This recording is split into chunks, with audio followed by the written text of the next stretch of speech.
Hi, everyone. Thanks so much for joining. Sorry for the technical difficulties that we had up front, but it's great to see you all here. So many familiar faces too. My name is Shekar Kirshnan. I'm a Democrat running for City Council here in our neighborhoods of Jackson Heights and Elmhurst.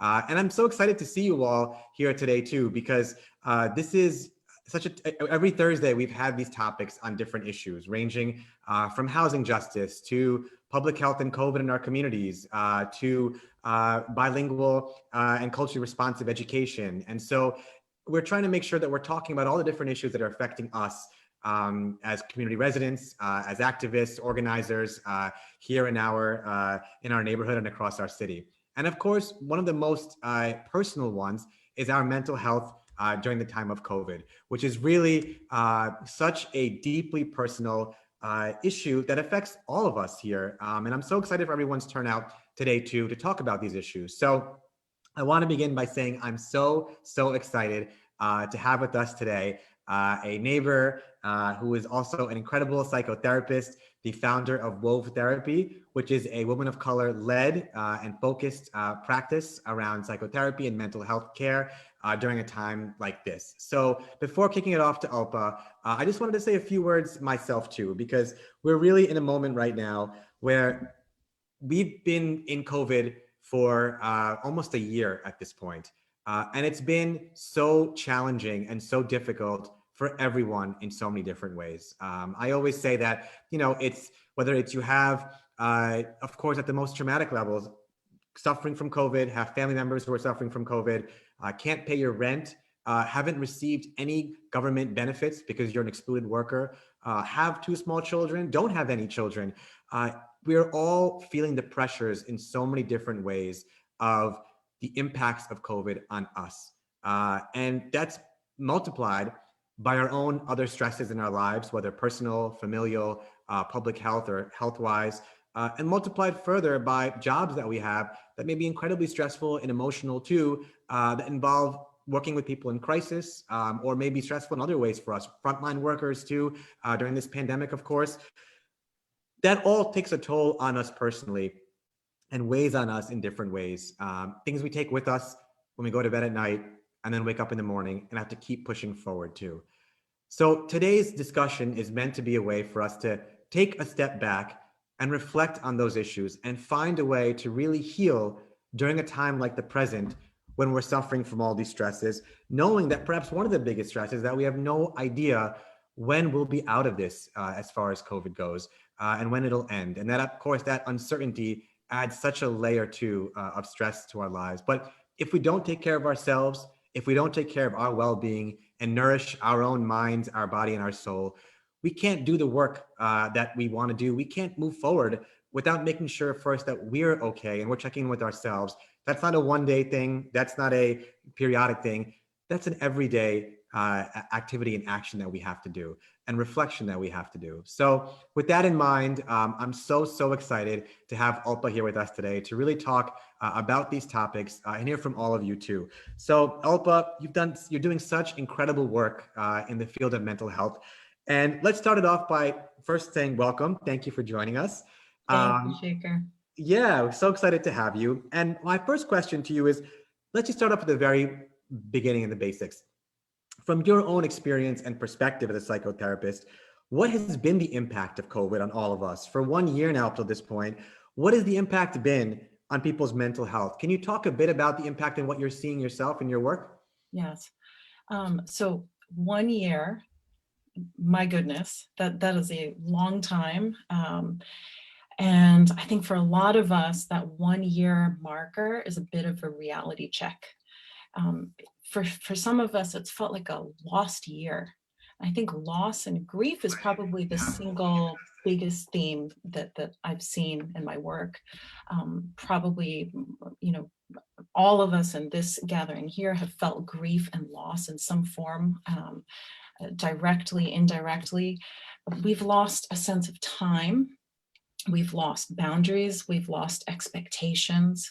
What should have happened, what could have happened. We've lost our boundaries. with everything moving into the digital space, our homes are functioning in so many ways. Our offices, our daycares, our funeral parlors in some cases. So it's incredible the way we've had to adapt and adjust with less space, less resources. And this is just defies our expectations. And you mentioned the fact that we don't know when this is going to end. So we've lost a lot of, in terms of time, that certainty, a closure, a pace and a tempo to life that we have come to expect. When we lose that, it's very disorienting. I have a sense as a mental health professional, and I know my colleagues say the same thing, that they're sort of the rumblings of a low-key emotional trauma that are unfolding. It's sort of the invisible crisis that's going on. For some, it's more major than that, but I think as a collective, as a society, we're all experiencing this together.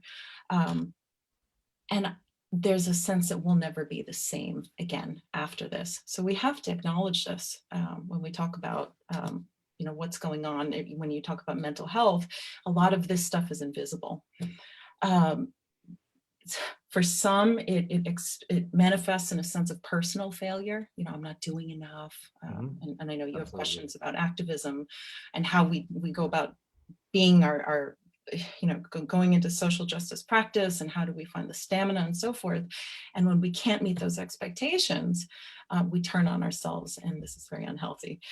And then, some more obvious things I would say is, there are some people who have had very direct experiences, brushes with inequity as this pandemic has unfolded. And some of us less directly, but there's a sort of vicarious experience that does affect us as well. And I think one of the things, I think that's such a critical point you made of how much in different ways we've been so impacted, both directly and vicariously, as you said, by this pandemic. I'd like if you can talk a bit about one of the concepts that well, I guess I have two separate questions. We'll go to each one first. So the first question is, you've talked a bit about, and we also titled this talk to Radical Healing, as a concept of thinking about mental health, about the work that we do. And I wondered if you could explain to all of us, what exactly is radical healing, and why is that so important? So radical healing is a framework. It's not the only framework, but it's, there's lots of ways to go about, approaches that different people have in terms of, what's the best, how do we engage folks, how do we sustain their level of activity. So this is just a framework that combines a lot of social justice practices and fields with emotional well-being, because we know that we can't do this work unless, like you said, we take care of ourselves. It's a people-powered movement. When we talk about collectivism and the power in numbers, the power in a group identity, that's a huge component of radical healing, actually. So simplistically, I would say the concept of pride, be proud in your roots, in your history, know yourself, know your people, talk to your elders, have conversations, connect with people that you identify with. The more that you can feel like part of a group, especially if you have a marginalized identity or identities, the better for your emotional well-being. So we know, there's data to support this, that people who are exposed to more racism, state-sanctioned violence, systemic disparity, other forms of injustice and oppression, hands down have increased levels of emotional distress. So anxiety, depression, we see PTSD, complex PTSD. When you relate to other people who you feel commonality with, there's a language that develops. It's an emotional language in addition to, all the interactions you have in relationships, and relationships are very transformative. So if you just sort of ask yourself, okay, what group or groups do I belong to? Start from there, feel that power of being part of a group. and you know, we have Zoom, we have digital platforms, you know, we're all trying to adjust. It's not easy, but it is possible. Another main component of radical healing is sharing your story. Talk to people. You know, narratives are incredibly powerful. And one thing I want to mention, especially because we're talking about people with marginalized identities, is that in this culture, most cultures, but especially in this culture, a lot of voices are not heard. They're left out of the picture. So when you tell your story, especially if you identify with a story that has not been told accurately well, the diversity of your story has not been reflected, that matters. And I think it's a great question to ask yourself, you know, how does your own narrative either sync up or diverge from the dominant narrative? So when I think about myself, for example, right, I think I'm Indian. I identify as Indian, South Asian Indian. But if enough people in my life tell me that I don't look Indian, or maybe they anglicize my name enough times, I may start to question my identity. And so then I feel split. So that process, you know, until I trade stories with, you know, someone else who has a name that gets routinely butchered, my actual identity is at risk of being impacted. So you see how important it is to share stories and tell stories with people with whom you feel that they can understand that experience. I often like to ask people, you know, I'm just using race as an example here, which is a lot of what radical healing comes from, and race, and especially oppression of Black identifying folks, I would say, is in and of itself a thing, and so much of bias stems from that, but it is its own thing as well. In terms of race, you know, how old were you when you first noticed race? What did you learn about it? What were the messages that you heard, positive ones, negative ones? How were they delivered? So sometimes those messages are blatant, and sometimes they're like, you know, death by 1,000 little cuts. They're all relevant. Another thing that's important in terms of, you know, sharing your story is this whole big concept of trauma. There's big traumas like capital T trauma, there's little traumas. Trauma is not really just an event. So I want to be clear that trauma is the residue. It's an emotional residue. It's what you're left over with, the unresolved conflicts that you're left with when you experience something. And I think it's helpful to frame it as a structure. It's got nooks and crannies. And within that, there are parts that lose connection with one another. So when I was saying before that example of, you know, I may identify as Indian, but if enough people tell me and give me messages that maybe that's not true, or that's hard for someone else to see, then I feel split and I might not know who I am. I may not feel confident in who I am. And that is a form of oppression. Telling your story also invites the power of a witness to enter the picture. So a witness can do so many things, and one of those things is to welcome all those parts. So when someone else says to you, yeah, I see what you look like, I see your face, I also hear what you're telling me, and I can hold space for both of those truths and those realities, and that's a very powerful thing in helping integrate us. Another main component of radical healing is take action, resist, disrupt.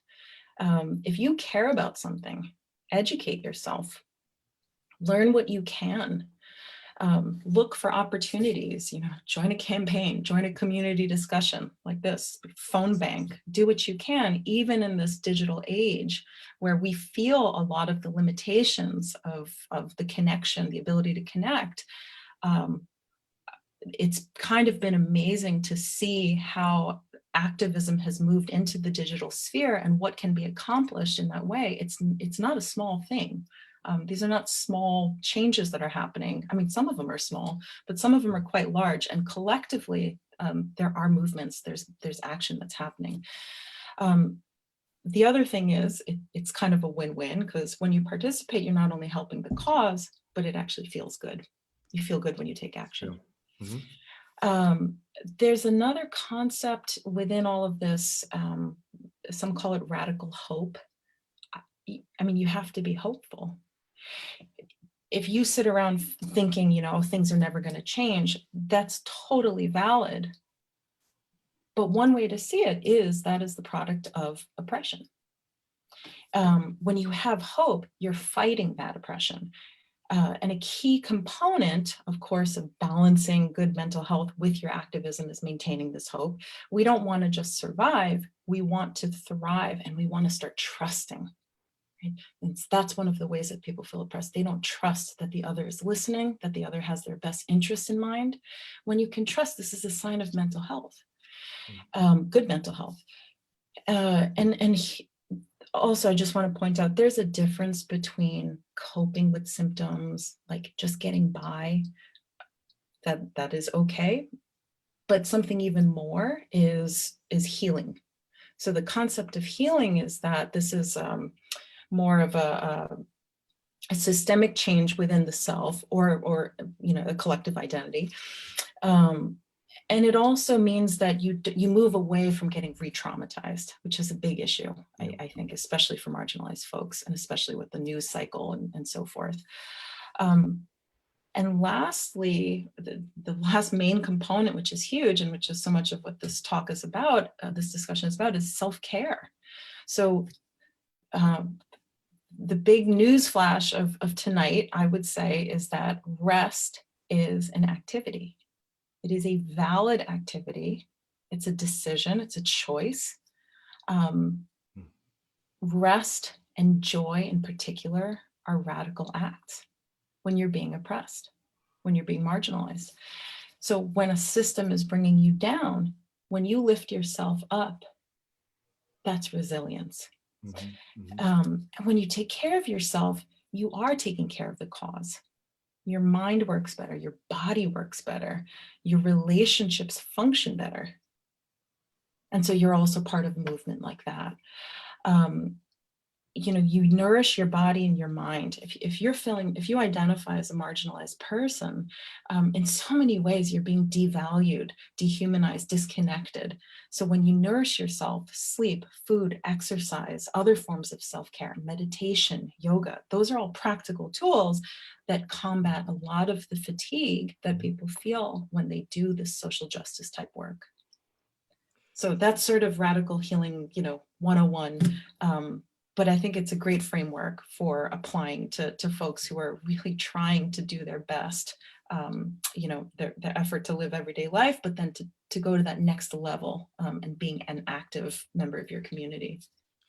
Thank you, Alpa, for that great description and discussion about radical healing and all those different principles. So I just kind of wanted to break it down into a few different areas too. And I know I see some questions already in the chat as well. So please keep the questions coming too, and we'll make sure to get to them. One question I had for you is, so this is the framework that we think about. As you said, radical healing is one type of way to approach our mental health and nourish ourselves during this time. How do we start with a practice like that? How do we make it sustainable, right? So as you mentioned before, in this digital world that we're in, one of the biggest things that so many suffer from is the sense of isolation. In quarantine for so long, we're out one day, then forced to, be inside, and especially now when it's so cold out. So what are some ways that we can, if you're new to this practice and you're also thinking about, as you mentioned, there are deliberate choices you can make when it comes to rest and things like that. How do we start incorporating acts of radical healing, acts of taking care of our mental health more generally into our daily life when you just feel like you're being bounced around from places of, complete quarantine and isolation to constant jumping from one Zoom to the next, your mind is constantly running in different directions. How do we start to incorporate taking care of ourselves into our everyday lives? Yeah.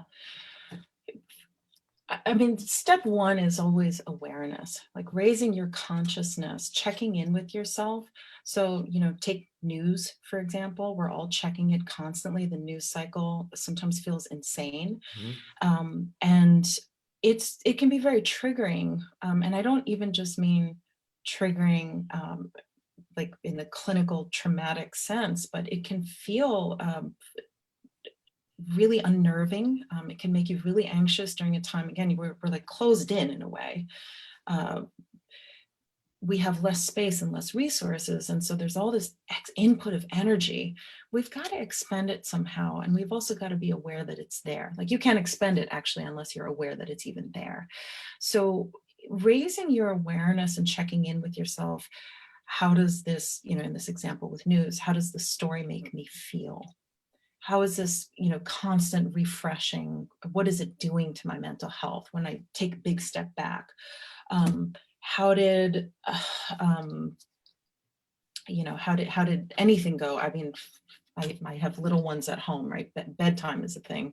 It's like how Yeah. the debrief at the end of the day, like, how did I do today? How did it feel today? How are my relationships doing? What's the pulse of them? That kind of awareness is the first step, because you can't really change something unless you're aware that there's an issue. Yeah. So just sort of taking inventory in that way, it is a big deal. And it sounds like a no-brainer. It sounds really simple, but we don't do that. Like, it's like the scrolling, the mindless scrolling, Yeah. all the things we do. And again, I don't judge, honestly. These are coping mechanisms. People do what they need to do to get by, and that is totally okay, including being totally avoidant. Mhm.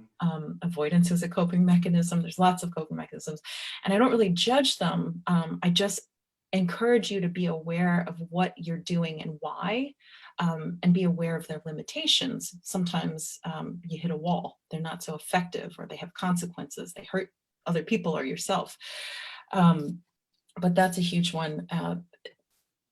I also think, once you're aware of something, you can maybe start to accept what the situation is. And acceptance is tricky for a lot of people. Sometimes I think they think it means that you're okay with everything, you approve of it, you're cool with it. And that's not really the case. You can accept something and still really dislike it. And that's certainly how I feel. That's certainly how people I work with feel. And moving towards that kind of acceptance is important. And then the action piece of it, and that, like I was saying, is part of radical healing. Taking action in the context of social justice, can really make you feel empowered. Even if it is something as simple as, writing postcards, or engaging, a family member in a conversation or over the phone or over Zoom. These types of actions make you feel as though you're not so stagnant, especially during a time, again, when we're feeling so closed in. Yeah, does that answer your question? It does. And there's actually a couple of pieces I wanted to just focus on there. We'll come back to the action piece in a second, because I think that's a really important point. But just from the standpoint of awareness, it seems like, for lack of a better word, at least the word that comes to my mind, is some sort of level of like metacognition that you need to have, where you're really being able to step back for a second and watch your mind constantly run, or almost like you're detaching yourself from your own thoughts, and watching your thoughts constantly run, your mind endlessly go from one technological device to the other, from one worry to the other. How do we consciously, as a first step, build that awareness where we're really watching ourselves and watching our mind work, so we can step back and say, well, I'm reacting to, I'm reading this article, for example, and I can see that I'm getting angry or stressed out, or I feel like, my kids are running all over the place and I'm not able to control it all, and it just feels like so much pressure.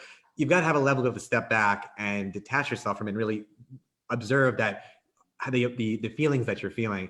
How do you specifically build that step in? Is it like a sort of mindfulness practice of taking a few minutes, in the morning to kind of build that reflection in, taking a few minutes in the evening, like you said? Is it some sort of other activity that can kind of help you do that? But it seems like some way to trigger that awareness, because I feel like we always slip into patterns of just running from task to task without having that step back. Yeah, totally. I mean, it's a practice and it's a habit. As a therapist, I have people schedule 45 minutes a week to do that. Mhm. And, that really helps folks, and it reminds them to do it throughout the week. Yeah. But I think it's a choice. You can build that into your day constantly. It doesn't really take much time. It doesn't have to be such a focused activity. Some people respond really well to things like journaling, or writing prompts, meditation practices, various mindfulness-based practices. A lot of stress and trauma is felt in the body. So if you're someone who's been complaining about, a sore back, a sore neck, these are all ways that stress manifests. Yeah. Uh, we're sitting all the time. We're stressed out and sitting. These are not good things for your body, for your mind. If you've noticed that, you ruminate, you think incessantly, you feel hyper and tired at the same time, those are all signs of, I mean, maybe you all have heard the term burnout. It's a really a common term, and a lot of us power through that because we live in a culture that probably overvalues Yeah. work to a certain extent, like person hours. And it doesn't have to be that way. And everyone's got different sensitivities. That's another thing that I encourage people to ask about themselves. No two people are going to respond the same way to a to-do list that looks like, anyone's. That's true. There's some people that in some ways can bounce around from activity to activity, and it can bounce off of them. They can shed that weight, and there's some that can't. It's not a knock against who you are. It doesn't define you. It's just something you want to know about yourself, and you have to protect yourself against that. Otherwise, you run the risk of, you're trying to keep up with so-and-so because they're this amazing, phenomenal activist, and why can't I do more work like they do? I mean, you'll find yourself in tears at the end of most days, really beating yourself up for something that is not actually your fault, or a character flaw in any way. So, really it's setting an intention. And when I say connect, talk to people in the context of radical healing, but also in the context of just my firm belief that relationships are transformative. When we talk to other people, when we share our experiences and the other person reacts by making space for them, by holding space, that's very affirming, and it can be reinforcing. We want to do it again. We want to do it more. Being close to people, and I don't mean physically, we're all really physically close to a lot of people right now, or our own little family units, our households, and kind of that's it. We have to make meaning out of those connections. On the flip side, though, we also need certain boundaries, which you wouldn't know unless you ask yourself these kinds of questions. Sure. Is this too much? Am I feeling a little too, do I need space? That sort of thing. And just on that point too about social justice being a mechanism of radical healing, or a way to, once you observe with the mind, some of the ways your mind can run all over the place, and anxieties can build up, and you start taking actions to solve that. Can you talk a bit about, before we get to the questions, which I think kind of address some of these points too, how do we think about what social justice actions we take to help us kind of heal or nourish ourselves too? So one of the things you mentioned was, finding that space to have conversations, to check in with other people. How do we determine for ourselves which actions we want to take that can be best suited for us, given the difficulties we face, the pressures we face? And how do we do that in a world where we're contacting, aside from if we have family at home, or we may not, where we're really all at home together? So how do we make those choices, and how do we execute them, given in the world that we're in right now? I mean, so much of this relates back to the awareness piece. If you know what your sensitivities are, plus you've educated yourself, you've gathered enough information about topics that are important to you. Maybe you have kids in public school, and you're interested in how schools work, joining those discussions, learning about, how zones work, and who goes where and why, and how people make decisions. I think what naturally happens is, you start getting activated, and using that activation, balancing that with your own personal sensitivities, what makes you energized, what takes away energy, all the while checking in with yourself. What is my reserve? Where am I at on that gas meter? Which might change from day to day as well, depending on how much sleep you've had, whether you've, um, pigged out the day before, Sure. whatever it is, like you're going to have a different reserve that day, and constantly asking yourself do I feel okay? Am I okay? Also check in with the people around you. Um, they're gonna, in an ideal world, they're gonna reflect back to you what you're putting out. Mhm. Um, if you're kind of in a mood and you're snippy, and usually your kids will let you know. Sure. Like, They will. like yeah, and paying attention to those clues is so important. Don't isolate yourself, or I mean, certainly take your own time, right? We all need some quiet time. It's hard to find right now. And in some Sure. ways, it's really high value because it can be elusive, especially if you're in tight quarters. But the other piece of it is that we are kind of isolated. So if you're feeling isolated, or if you are overly isolated for what you need, you're going to run into a problem where you don't really have very many mirrors, and you really kind of need that in your life to keep yourself in Sure. check. um, if you're talking to people who care about the same issue, you're going to hear a huge range of activities. You try it out. That's what you do. You talk to people about their experiences. All of that is part of being a social person, a social Mhm. being, and again, speaking to the power of relationships.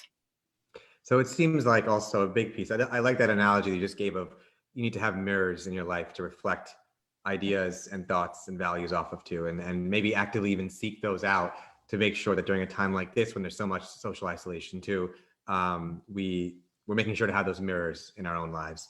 Exactly. Um, I think that's a great way to put it. And now the flip side, and I'm seeing some questions in the chat, so I want to make sure that people drop their questions in so we could definitely answer them too. We'll go to the questions now. So one of them is, I think you talked about how social justice actions, whether it's letter writing, relationship building, communication, can be acts of healing to really help you reflect and to calm your mind down too.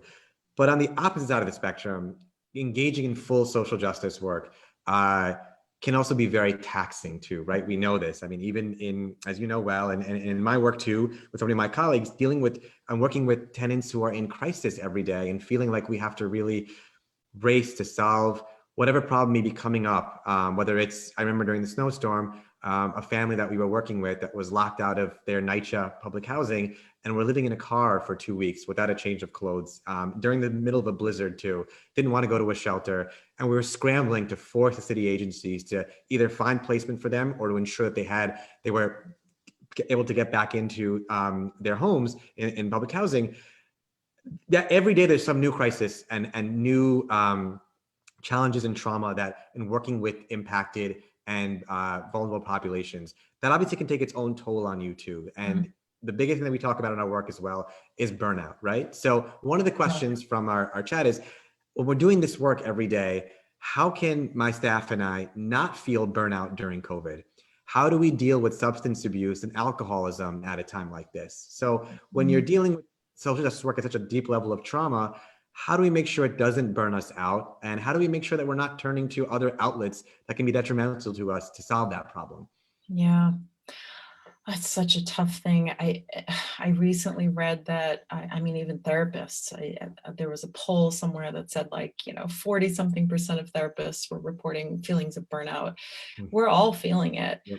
None of us are really our best selves, but maybe that's okay, right? That doesn't mean that what we're doing isn't really enough. I was talking before about trying to do away with that link between how much we've done or what other people think about what we've done and who we are, right? Seeing things as character flaws, or definitions of who we are, that it impacts our value as people. Uh, During a time like this, I mean, this isn't a happy thing to say, but I think burnout is just a bigger risk right now because of Mhm. the circumstances. Another question might be like, can we be aware of it? You know, it may be in some ways inevitable for some folks, depending on what they've got going on. There's, the family that you talked about. I mean, I know I felt something when you were describing that. You can't help it. It's our humanity. We're connecting to people, we're empathizing. But speaking as a mental health professional, and for anyone that is just human, and does this work, does activist work because you care about the greater good, you have very high empathy. Um, Empathy needs to have boundaries, though. We can't feel other people's feelings for them. That not only takes other people's feelings away from them, right? Because they have the right to feel them themselves, but it also is exhausting. Uh, and I'm sure this family that you just described is exhausted, was exhausted, on the brink, right? They're entitled to have this feeling. And it's just wonderful that there are people like you in your organization that can focus and see their needs and try to advocate for them. And whether or not you were able to get them in or not, my suspicion is even having that need seen and heard is actually a benefit to them. So sometimes, you don't realize how much of an impact you have just by expressing care and warmth. And you don't need to stay up, another hour or another hour. You don't, having those kinds of boundaries, a start time and an end time to your workday, include social justice work in that, allot time for it. There was an article in the Times the other week about manufacturing a commute. I thought that was really interesting. A lot of us used to commute to work, back and forth, or to daycare, whatever. And we're missing that decompression time or that adjustment period. Yeah. So some people have taken to, walking around a few blocks to simulate that time. That has tons of benefits. Having some structure to your day, I think generally helps you feel good. But some of those, like, self-care things like basic food, drink stuff, um, it's tough because everyone is using it for a different reason. Substance abuse, it's a big issue, right? Everyone's using a substance, alcohol. You're using for a different reason, perhaps. Just be aware. Ask yourself.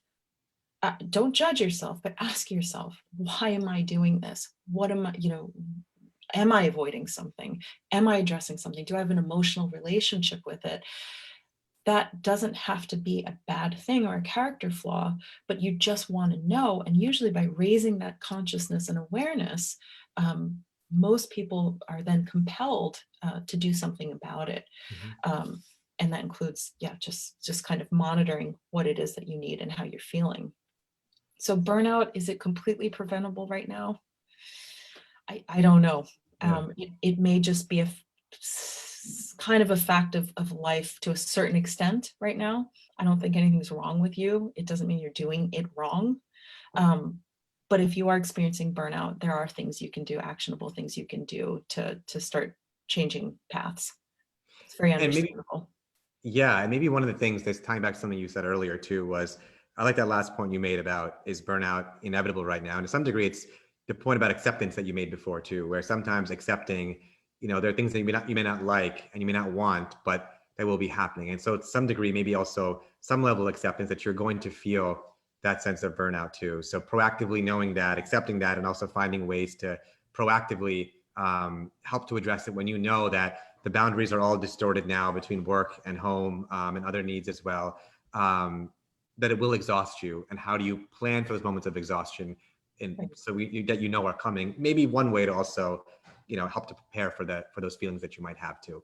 Yeah, I mean, adjusting your expectations, right? If time and space is totally bizarre, and not what it usually is or what it will be, then you can't really expect the same outcomes. So even, I was saying, how many of us are just sitting and sitting and sitting. Yeah. And then at the end of the day, we're like, why am I so tired? I didn't do anything, and this is the emotional work is a big piece of this. It's exhausting to think about all the what ifs, all the losses, to process grief. You don't see these things. These aren't visible currencies. They happen on an internal level, but it's very hard work.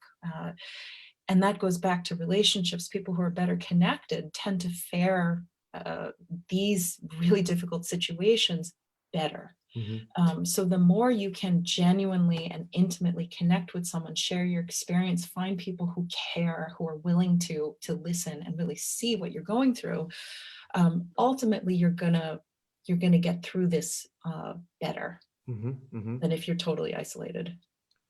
Now, what about on the other end, just sticking with the social justice work for a second too, Millie had a good question here about whether you're an organizer or a psychotherapist or a teacher with a student.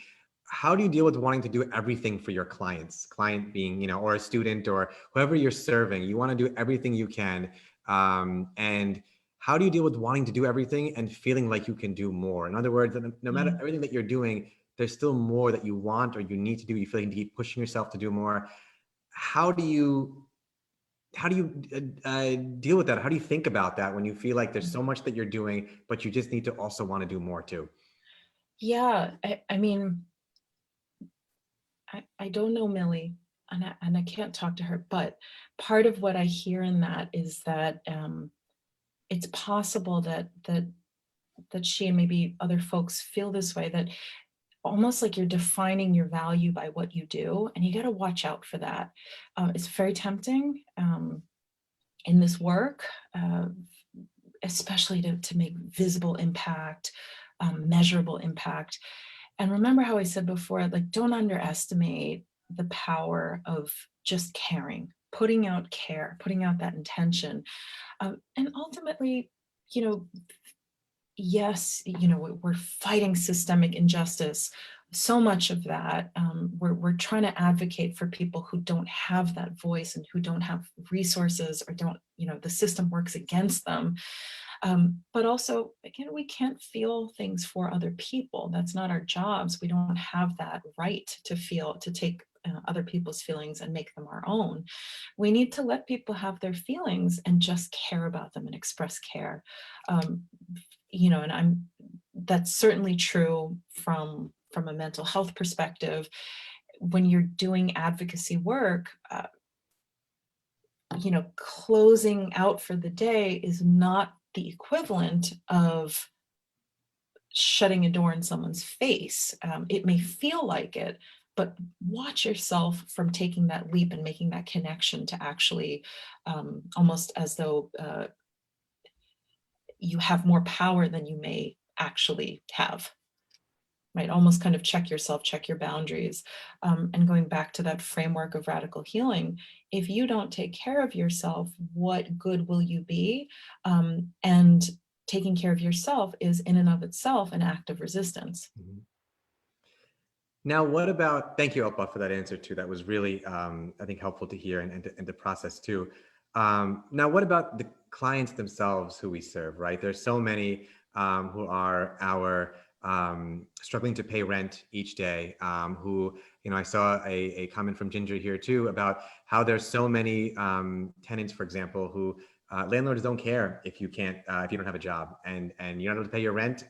They'll put the added burden on you, and you're so worried about not being able to pay your rent or eviction. If you have essential workers who are going in every single day on the front lines of this pandemic, or our day laborers or our delivery workers, and also have families at home too that maybe they're supporting, or children in school, or in remote school, for those who are most vulnerable and impacted, how did they also take the time to practice these concepts of radical healing too, right? Because their very acts of living and of survival are themselves radical acts of living and fighting against all of these forms of oppression themselves too. but that also can be very exhausting, of course, and especially the stress of all those conditions, plus being poor just generally too, forget about a pandemic aside, creates such emotional trauma and problems too. So how how are those who are most vulnerable able to also participate in radical healing as well? Yeah, it's such a great question, and your point is very valid. Uh, Financial hardship is a source of chronic stress for a lot of folks, and especially when you have a marginalized identity. And actually, there's a huge correlation there as well. When you have marginalized identity, you're much more likely to experience financial hardship um, because of the way the system is rigged. Um, but I mean, all the tenets still apply. You know, finding pride in yourself, not measuring your worth based on whether or not you can pay rent, not letting your landlord's voice define you, and not internalizing those messages, instead finding pride in your group identity, in the people that you relate to, having someone else say, wow, that must be so hard, or I'm going through the same thing, is a very useful tool to cope with that kind of chronic acute stress. Um, Talking about it, uh, the power of telling stories, finding camaraderie in Yeah. like-minded folks and people who are going through the same situation. Um, and then also, if you have the energy, um, there's no income threshold for taking action. Having your voice, just speaking your voice alone, even attempting to speak your voice, or finding people who will listen. And that's so much a part of what our goals are here, to listen to people who are trying to say something, but no one else is listening. That connection is really powerful. Um, it has to, it's, and maintaining hope. I think, sometimes it's mind-boggling and so beautiful at the same time when we hear about people who day in, day out just keep going, and that stamina often stems from the belief and hope that they will overcome. We've seen that throughout history. We've seen groups of people, individuals who have overcome incredible hardship, and that instills hope in the next generation. That's all part of this. And self-care also applies. There's so many things that mainstream culture and society projects onto to folks with less means. The personal judgments about habits, behaviors, substance use and abuse. We're not here to judge. You do what you need to do to get by. That's okay. Mhm. Mhm. And thank you for sharing that perspective, Philip. I think it's really important to the points that you made and spoke to as well about those who are most vulnerable and impacted, who are suffering so much each day too. As you said, the same concepts apply within the framework also of how much they're going through too. I wanted to one comment and then a couple more questions too. So Ken had a comment about how organized labor is a resource for ideas with a long track record of dealing with these issues. I think that's an important point to make too, about, ways in which even with organized labor to find resources too. I also wanted to ask on that note too, if you're a senior and you've been home already, and our seniors are our most vulnerable populations too, when it comes to COVID-19, getting access to the vaccine, and you feel like, looking at the road ahead and all the uncertainty too, there's a good chance you're going to have to be at home as well for some time now because of the pandemic until you're able to get the vaccine yourself. Knowing that that may be the case and that you're at home alone, or difficult to see family or friends, what are some thoughts you have or ideas of how to start to think about that, to prepare for that, to know that the road ahead may be also difficult for you too in your home when there's this period of uncertainty as a senior yourself? Mhm. Yeah, I mean, seniors in general, I think, are really vulnerable to the effects of isolation. It's a common theme. So it's almost like the normal risks, on steroids at this point. They're I mean, it's the responsibility of the person who identifies as a senior, and also the network, the social network around them, um, you know, as everyday people, to recognize, to identify who is vulnerable in this sense for that isolation, identifying those needs, and doing something about it. Uh, that kind of isolation could my understanding is lead to cognitive decline, emotional decline, all sorts of risks that you would put yourself in. It's true, we don't know so much about where this road is going. It's changing every day. The news is different every day. And kind of going back to that acceptance, recognizing, being aware that we're upset about it, accepting that this is the case, even though we don't like it and we don't approve of it, is going to help us move forward, and then ideally take a sort of action, whether it's reaching out to old friends, reaching out to other family members, adjusting to, you know, maybe trying to change expectations about who you're connecting to, make friends with people of different ages. I mean, there's so much research out there, the support that a person, especially an elderly person, elderly identifying person, can get from that kind of nourishment.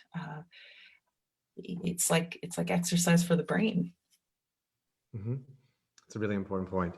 And I think that's absolutely true. And it's something that I think all of us have to be mindful of too, with our own family members who are seniors as well, to think about these issues. A few more questions that I see that are really good, so I want to try to get through each of them if we can, is from a question we got from Facebook, which is, and you touched on this a bit before too, how does social media impact all of this, given that it's built to suck into any current event issues that you may be emotionally locked into? Every day there's so much going on social media that pulls us in to this rabbit hole, and we sink so much time into it. How do we address that, and how do we make sure it doesn't consume our own lives too, given everything else we're going through as well, and all you just said too? Yeah. Social media is an incredibly powerful tool. And as such, that's how you're supposed to handle it, right? Recognizing that, there's a few components to it. I don't mean to burst anyone's bubble, but we are consumers. There's a business around, there's a business structure around social media, whatever organization or company, corporation is creating these things. There's that, and we have to recognize that, we are consuming things. But also at the same time, what incredible power this day and age it's shown us. The digital platforms can actually help, and the fact that we could move our discussions and our activism to this platform, let's also express gratitude. I mean, it's on us. We have to check in. We have to check in with ourselves. The news stuff, be critical, evaluate all of this stuff to help you get a sense of how you're really feeling when you check social media. I had said before about coping mechanisms and like the mindless scrolling and all of that. To a certain extent, okay, like if that's the worst thing you have going on, so be it. But not if it's taking away from benefits that you could really get from tuning into your partner, or to your children. You need to really recognize, taking that big step back and recognizing what is the role it plays, how much space does it take up in your life, and evaluating it. Is it a net gain, a net loss? How can often you can curate news feeds, make it work for you. It doesn't have to be just what this sort of corporate mission is giving you. There are some tools and little techniques, maybe talk to your tech savvy friends about this, to tailor it for your needs and uses, and also recognize when it's time to log off, because of the impact on your emotional health. Right? So screen time in general, I mean, definitely needs to be limited for everyone to a certain extent, but it's different Absolutely. for everyone and different, maybe some of you already know this, but the effect of screen light on your sleep patterns, your circadian rhythms, like just educate yourself about that a little bit so that you can be an educated consumer. I feel like we're so, and you appreciate this too, but as parents as well of young children, we're so struggling to figure out the balance of how much TV they watch, how much screens they watch, and all of those things, and that constant feeling of guilt and acceptance of the struggles there because we have to do our own work too. Totally. And I think it also applies to us too, right? Like we're thinking about it with our kids, but it's also like for us, what do we do as well to monitor our own as adults Yeah. screen intake and screen time too? Yeah. Follow your own advice. Exactly. Right. I think Mandy had a really good question that I wanted to make sure to ask too, which was, I think I'm having some. Oh, Shekar, I can't hear you. I can't hear him either, but I'm happy to ask you myself. Oh, great. Okay. I put in the chat, but you had a few minutes ago you ended one of your insights by saying taking care of yourself is in itself an act of resistance, and I'm Mm, really interested in that. It really caught me, particularly because prior to COVID and in general, I think of myself as not necessarily an oppressed person and not the most vulnerable, and but yet still am very much struggling with some trauma and some mental health, I think, as many are. And so it's difficult for me to justify, I think, taking time for self-care when I can visibly see others or hear others or read about people in the news that are struggling so much worse than I am. And so I'd like if you can speak a little bit to that comment about self-care as an act of resilience and a resistance, excuse me, and maybe also a little bit about the equity dimensions of then self-care. Is there an extent where I could indulge in so much self-care that it becomes selfish? And so, how can I get some perspective on that while still feeding back into some of these larger social movements that are really much more important in the long run? Yeah. Oh, thanks, Mandy. That's a great question. And it's kind of funny, actually. I think wellness has become a bit of an industry, and one that is sort of riddled with problems and white supremacy, to be honest. But self-care, and this is not my invention or idea. It's been said by many great minds before, um, and I think probably most famously by Audre Lorde, who talks about when there's a system that is trying to bring you down, if you go up, if you lift yourself up via self-care, then you're actually working against that system. And so that's, I think, what the resistance piece of it means. So, someone's trying to bring you down, you say, I, because you live in a food desert and you work really hard to feed yourself and you feed your family, that is an act of resistance. It doesn't mean you're doing a bad job if you don't do that. There's nothing wrong with you. We're not trying to judge you, but those little acts actually add up, and it's a way to say, no, I'm not going to get stuck in a way that the system has me stuck in. Your question about and who's oppressed, who's not, who's more oppressed, that can become this whole mind-bending exercise as well. I think rather than, even though I think it's a very valid feeling and question to be asking of yourself, a more helpful reframe of that would really just be trying to identify, of course, your privilege, but also identify when there are inequities in the system, being aware of it. And just because there's inequities doesn't mean that, kind of like you're not the center of that necessarily. The system is the beast. You're part of that system, and to the extent to which you can exact change is wonderful. That's great. But if you fall down, if you fall ill, if you are malnourished, if you're exhausted, then you're kind of, in a way, you're not contributing to this, to changing the system. So you can't punch in. You're going to stay on the sidelines, and so much of that is, in effect, avoidable. Like you would play a role in that.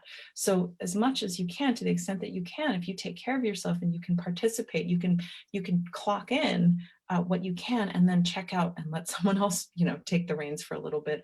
All of that is part of a functional system. Yeah, there's probably more to say on that, but I hope that sort of answers your question. Thank you very much. Thank you, Mandy. That was a great question. Hopefully you can hear me a little bit better now too. I think there's some issue with my sound on my computer. But thank you, Mandy, for that question. And the last question that I thought we could end on was a really good one too. Let me see if I can find it here in the comments. Sorry, one second. Oh, here we go. So how do I support the people around me in a mindful way that lifts them up, but doesn't also wear me down? So how can we be a supportive partner, a supportive, parent, friend, or colleague? And how do we do it in a way that's also encouraging and helping them in a mindful way too, but also doesn't, irretrievably wear us down in the process too? Yeah. One of the approaches I find most helpful is checking your judgment. So judgment really prevents curiosity. It stops us from just asking questions, tuning in. If you're trying to help someone, if you're trying to support them, giving advice that can be useful. I feel like, that's your job, Shekar. You're an attorney. You tell people what to do. I can't tell people what to do. I don't know how to do that, but I can ask questions, and I can try to understand where they're coming from, help them essentially help themselves, help them raise their awareness.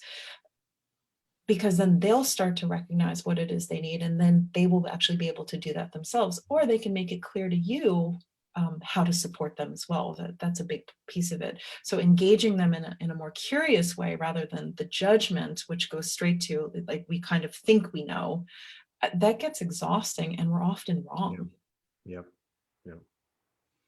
And I think that's also true. I mean, just even in the lawyerly context as well, we always tell, our attorney colleagues too, that we're not the decision makers, the clients are, and that we have to make sure we present the choices, but ultimately we have to follow the direction and lead of our clients, and whatever choice they make is what we have to fight for aggressively too. And I think recognizing, like you said, so I suppose it's not so different in our own personal relationships too, is to find ways that those who we're trying to support identify the ways that they think we can be supportive, and be supportive in those ways too, but do so mindful of our own boundaries and limitations too. That's right. Yeah, well, that was really well said, Alpa. And I just want to thank you so much. I think we got through a number of the questions at this point. And I know we're coming up on the hour here, so I like to stick to our time too. But I'm so grateful to have you on today. I think this is a really enjoyable and impactful conversation for all of us to be a part of too. And I can see from some of the comments as well that everyone really enjoyed it too. So thank you so much for making the time. It's a topic that is always on our minds, and will always be with us going forward as we go through this pandemic and beyond too. So thank you so much for giving us the opportunity to really hear from you too, and process all the things that you're saying. And thank you to all those who joined for all your excellent questions tonight. I hope you enjoyed it. And I'm really grateful to all of you. So hope to see you next week for our next community session on Thursday. And thank you so much for joining today too. Thank you, Shekar. All right, take care, everyone. Thank you so much. Marta Sanchez, muchísimas gracias por unirse también. And hope to talk to you all soon. Thank you, everyone. Bye.